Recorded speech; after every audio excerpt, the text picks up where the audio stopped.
Look, we think about how Nvidia helped the market recover. We saw the numbers looking good. What about Broadcom as well? We're still going to get AI optimism there?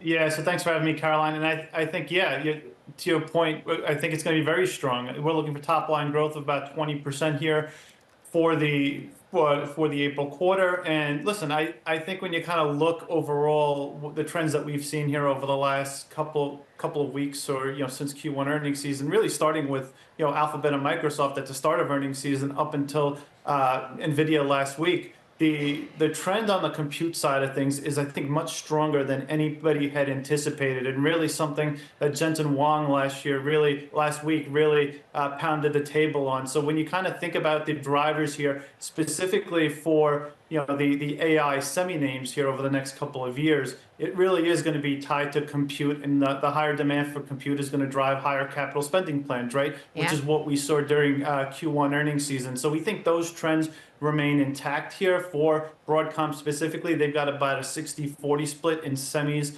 versus software. So the semi side will continue to drive that demand, but software shouldn't be ignored because the profitability there and growth continues to be very good.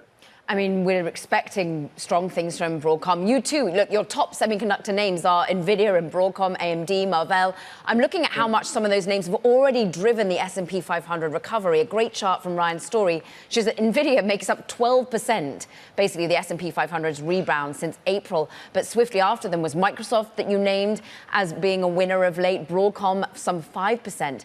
But is the valuation getting a little too rich now, given the amount of geopolitical anxiety we're just talking about with Liza Tobin?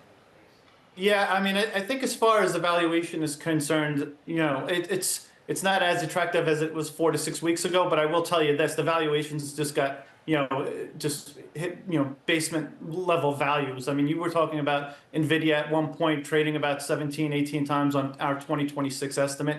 They're now closer to about 24, 25 times on 2026 expectations. And I will tell you this: the visibility, again, is improving here. It has improved over the last couple of weeks, whether it be on the trade side of things, improving commentary on trade, or whether it be just from the reiteration in terms of CapEx spends, plans for some of these hyperscalers. Now, I will say, as far as what to look out for here on the geopolitical side of things, there are a lot of moving parts here over the next couple of weeks. Obviously, we want to hear about the US-China discussions, but as far as semis are concerned, there's a 232 semiconductor investigation that is ongoing right now.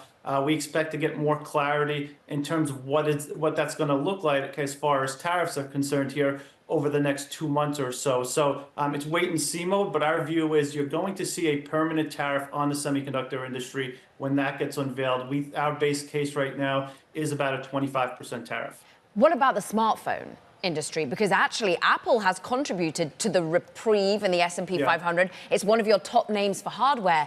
But boy, we're wondering whether it's going to get individual tariffs of 25% landed on it. Not to mention maybe Samsung gets the same though. Yeah, so we're not looking for an individual tariff on that side of things, but our view here is they fall under the national security umbrella of the 232 semiconductor investigation, similar to many other hardware names that are right now exempt from a lot of the tariffs. But that said, if we're assuming something along the lines of a 25% base tariff for the 232. That would imply that Apple probably has to increase the price of its iPhone 17 this fall. Our view is probably along the lines of at least $50 or so. So again, we have to wait and see how all this stuff really plays itself out on the geopolitical side of things. But our view is there's going to be some sort of permanent tariff that goes into effect for the hardware companies, and specifically Apple. And Apple, we think, is best positioned to offset some of those higher tariffs because of their brand recognition and because of their pricing power.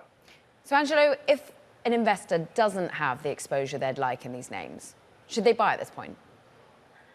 I mean, I think that's a good question. We look at it right now in the sense that we're looking more for a near-term, digestion period. The dangerous thing with that is you just don't know what you're going to get on a day in, day out basis because of the geopolitical environment right now. So if you don't own any of these names right now, our view is you do want to buy some of these AI semi-oriented names because they are going to really drive the earnings potential for the tech sector here over the next 2 to 3 years. specifically Nvidia and Broadcom, as well as some of the other smaller names. But Nvidia and Broadcom would kind of be two of the top names with the best visibility out there. And even if you see some of these negative headwinds, whether it be tied to the 232 semiconductor investigation or something on the trade side of things, ultimately, we think this stuff works itself out, and the earnings potential is so great that, 2 to 3 years down the road, these stocks should be significantly higher than where they are now.